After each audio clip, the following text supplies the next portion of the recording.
მე ვარ გიორგი გეთია, დავიბადე და გავიზარდე სოხუმში. ვსწავლობდი კომაროვის სახელობის მე-19 საშუალო სკოლაში. 1993 წელს ქართულ-აფხაზური საომარი კონფლიქტის გამო იძულებული გავხდი ოჯახთან ერთად დამეტოვებინა ქალაქი და გადავსულიყავით ენგურს გაღმა. ჩემი ფერადი ბავშვობა 1993 წლის 27 სექტემბერს ოფიციალურად დასრულდა. ომის შემდგომი პერიოდი ყველასთვის, მთელი საქართველოსთვის და განსაკუთრებით აფხაზეთიდან დევნილებისთვის ძალიან რთული იყო. ფაქტიურად მძიმე პერიოდი იყო, არაფერი გაგვაჩნდა, ეს იყო შავბნელი პერიოდი და ბრძოლა გადარჩენისთვის. დევნილობის პერიოდში სწავლა გავაგრძელე ქალაქ ზუგდიდის პოლიტექნიკურ კოლეჯში, ამასთანავე პარალელურად ჩავაბარე ქალაქ სოხუმის ილია ვეფუას სახელობის ფილიალში და იქ გავაგრძელე სწავლა. 2000 წელს ფაქტიურად მოვრჩი ინსტიტუტის სრულ კურსს და შემდეგ გამიწვიეს სამხედრო სავალდებულო სამსახურში. სავალდებულო სამსახურის შემდეგ საკონტრაქტო სამსახურში გავაგრძელე მსახური, რადგან ყოველთვის მჯეროდა, რომ თუ მშვიდობა გინდა, ემზადე ომისთვის. ვარ 2004-2008 წლების საქართველოს-რუსეთის ომის მონაწილე. მქონდა 5 მისია, საერთაშორისო მისია, ანუ 2 კოსოვო, 1 ერაყი და 2 ავღანეთი. და 2016 წელს სამხედრო კარიერა, ასე ვთქვათ, ნებით დავასრულე და დღეს თამამად ვამბობ, რომ ბედნიერი და ამაყი ვარ, რომ შევძელი თუნდაც ერთი აგურის დადება ქვეყნის შეიარაღებული ძალების აღმშენებლობაში და ქვეყნის ინტერესების დაცვაში. 2017 წლიდან ფაქტიურად ჩემს ოჯახთან ერთად ცხოვრობ პოლონეთში, ქალაქ ვროცლავში და 2023 წლიდან სათავეში ვუდგავარ ქართულ დიასპორულ ასოციაციას. ახლა უკვე სამოქალაქო მიმართულებით ასოციაციის ხელმძღვანელის პოზიციიდან ვიცავ, ვინ არჩუნებ, ვაცნობ და ვაძლიერებ ჩემი ქვეყნის ინტერესებს, ტრადიციებს, ენას და საუკუნოვან კულტურას. ჩვენი ემიგრანტი ქართველების და აქ მცხოვრები მომავალი თაობის საკეთილდღეოდ.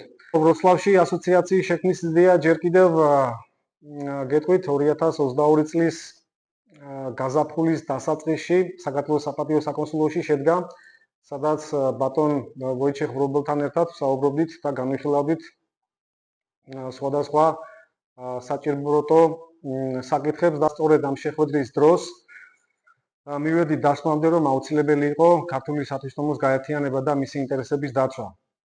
როგორც ხედავთ, იდეა მალევე რეალობად იქცა. ბატონ ვოიჩეხ ვრობელის მხარდაჭერითა და თანამემამულეების ერთობლივი ძალისხმევით დაარსდა ქართული დიასპორული ასოციაცია საქართველოს. ჩვენი ქართული დიასპორული ასოციაცია საქართველოს მიზანია პოლონეთში მცხოვრებ ქართველებში ეროვნული და კულტურული თვითმყოფადობის შენარჩუნება.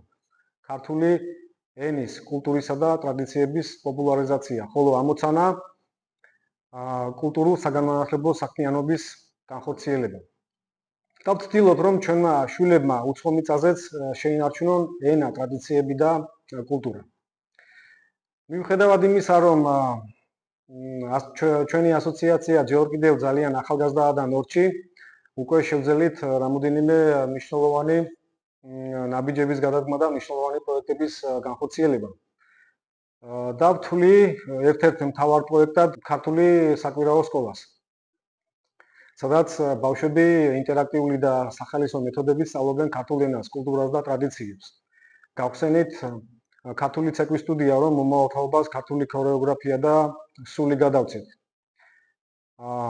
და რაც განსაკუთრებულად მნიშვნელოვანია და საამაყო, 2024 წლის 24 ივნის ჩვენი პარტნიორებისა და მეგობრების დახმარებით გავხსენით პირველი ქართული ბიბლიოთეკა ვროცლავში. ანუ ბიბლიოთეკა, სადაც დღეს ჩვენ, ასე ვთქვათ, ვიმყოფებით. ბიბლიოთეკის გახსნაში დიდი წვლილი მიუძღვის ჩვენს პარტნიორ ორგანიზაციას Wroclaw Possibilities No Borders, რომლის მხარდაჭერით და ერთობლივი ორგანიზებით განხორციელდა პროექტი. განსაკუთრებულად დიდ მადლობას ვუხდი, რა თქმა უნდა, ბატონ გიორგი კეკელიძეს, წინიერების გამავრცელებელ საზოგადოებას. ბიბლიოთეკა გამოგიტყდებით არ არის მხოლოდ წიგნების ადგილი, ეს არის სივრცე, სადაც იმართება ლექციები, გამოფენები, საიუბილეო საღამოები, კულტურული ღონისძიებები. ვროცლავი გახდა პირველი ქალაქი პოლონეთში, სადაც ქართულ ბიბლიოთეკას საკუთარი სახლი აქვს.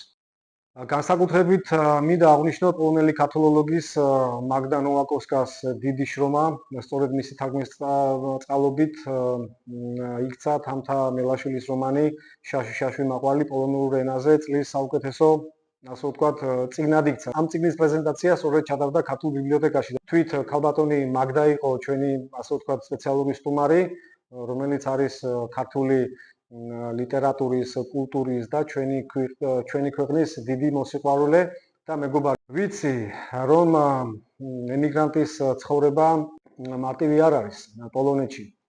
არის ძალიან ბევრი დაბრკოლება, პირველ რიგში ენის სწავლა, ბიუროკრატია, დასაქმების საკითხი, ამ საბუთების მოწესრიგება, ბინადრობის ნებართვის მიღება.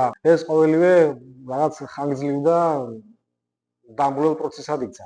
სამწუხაროდ ასოციაციას არ აქვს იურიდიული ძალა, იურიდიული ძალა არ გაგვაჩნია და ამიტომ არ შეგვიძლია ემიგრანტებს მსგავს საკითხებში რაღაც საქმეები მოვაგვარებინოთ. ჩვენი ერთობა და ქართული იდენტობის შენარჩუნება, ასე ვთქვათ, გვაძლევს საშუალებას ეს ყველაფერი დავძლიოთ. დღეს ვროცლავში ქართველები უკვე გაერთიანდნენ ძალიან ბევრს, გახსნილი აქვს რესტორნები, სხვადასხვა მაღაზიები, სერვისები, რაც ახალჩამოსულ ქართველებს ფაქტიურად საყრდენ ადევლინება. ჩვენს ასოციაციას, რა თქმა უნდა, კიდე გააჩნია საომავლო გეგმები. ჩვენი ამოცანაა და ერთ-ერთი მთავარი მიზანი გავაფართოვოთ კულტურული ცენტრი და ის გახდეს სივრცე, სადაც ქართველები და პოლონელები შეძლებენ საქართველოს ქართული კულტურის და საუკუნოვანი ტრადიციების უკეთგაცნობას. განვავითაროთ ბიბლიოთეკა, განვავითაროთ ქართული ცეკვის სტუდია. დავამკვიდროთ ქართული ენის კურსები, როგორც ქართველებისთვის, ასევე პოლონელებისთვის. და რა თქმა უნდა, გავახაროთ პოლონური საზოგადოება ჩვენი ქართული სამზარეულოს ფესტივალებითა და კულინარიული მასტერკლასებით. რაც მთავარია, დავეხმაროთ ბავშვებს და ახალგაზრდებს, რომ ქართულ კულტურას შეეწყან და გაძლიერდნენ. ბოლოს მინდა მაინც მიმართოთ ჩემს ქართულ ემიგრანტებს, ჩემს თანამემამულეებს, რომლებიც დღეს პოლონეთში ან სხვა ქვეყნებში ცხოვრობენ. მთავარია ჩემოკარგებო, არ დავკარგოთ ერთმანეთი, არ დავკარგოთ საკუთარი ფესვები. გვახსოვდეს საქართველოს ყველგან არის, სადაც ქართველი ცხოვრობს. მე როგორც ასოციაციის ხელმძღვანელი ღრმად ვათვითცნობიერებ, რომ გზა რთულია, თუმცა მჯერა რომ ერთიანი ხედვით და დაუღალავი შრომით პოლონეთში ქართული კულტურა კიდევ უფრო მტკიცედ დამკვიდრდება.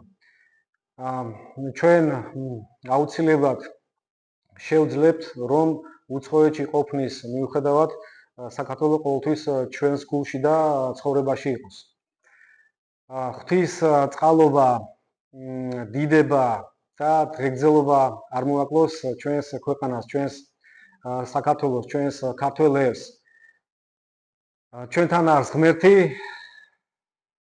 მადლობა ყურადღებისთვის.